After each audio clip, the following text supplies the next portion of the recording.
अध्याय 15. वर्तता असता संसारी स्वामी पद 8वी अंतरी, तया ते या भवसागरी निश्चये तारिती समर्थ. असा समर्थ कृपेबद्दल विश्वास व्यक्त करून स्वामींच्या सानिध्य भक्तीमुळे आयुष्य बदलून गेलेल्या बसप्पांची गोष्ट विष्णुबुवा 15व्या अध्यायात सांगतात. स्वामी समर्थ मंगळवेढे गावी राहत असताना समस्त गावकऱ्यांनी त्यांना वेडच ठरवलं होतं. मंगळवेढ्याच्या वास्तव्यात महाराज गावात राहण्यापेक्षा अरण्यात राहणं पसंत करीत. त्याच मंगळवेढ्या गावात अत्यंत गरीब आणि दरिद्री असा बसाप्पा तेली राहत होता. एके दिवशी चिंताग्रस्त बसाप्पा फिरत फिरत गावाजवळच्या वनात पोहोचला.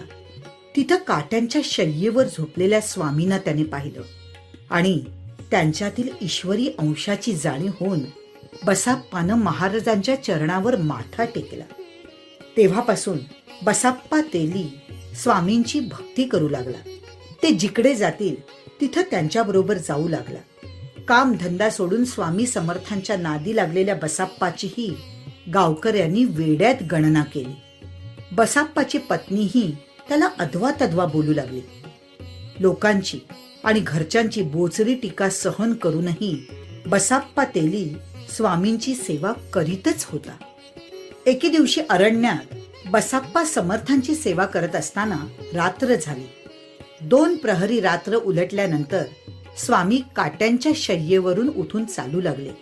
अंधारातच काटक्या काटे तुडवत बसप्पाही त्यांच्या मागून जाऊ लागला.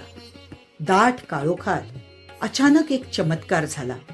वाटेवर झाडांवर सगळ्या आसमंतात सर्पच सर्प दिसू लागले.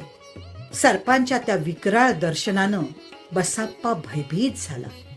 तेव्हा स्वामी त्याला म्हणाले, भिवू नको या समयी, जितुके पाहिजे तितुके घे, न करी अनुमान काही, दैव तुझे उदेले.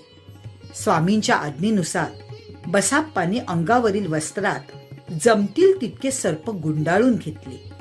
अरण्यातून बाहेर आल्यानंतर बसाप्पाने अंगवस्त्र उलगडून पाहिलं तर सर्प गुप्त झाले होते आणि त्या जागी पिवळे जर्द सोने चमकत होते.